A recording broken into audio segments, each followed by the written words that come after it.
बरं बाबा, येतो मी बाहेर. हो, आणि प्लीज 100 फोन करू नका, कधी येतोय येतो मी. ओके. बाबा, चालू द्या पटकन. अरे हे घे.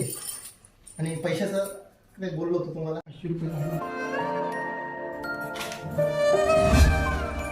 चला निघतोय मी बाबा. येतोस? हो. ये.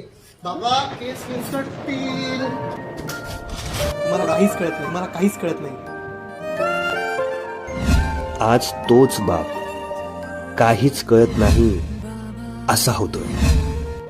मुलांच्या पंखांना बळ देणारा बाप आता विसरला जातोय. थोडा वेळ काढा, त्याला समजा. कारण बाप शब्दातच बरीच स्वप्न, बरीच बळी आणि न बोललेलं प्रेम दडलेलं असतं. त्याला समजा.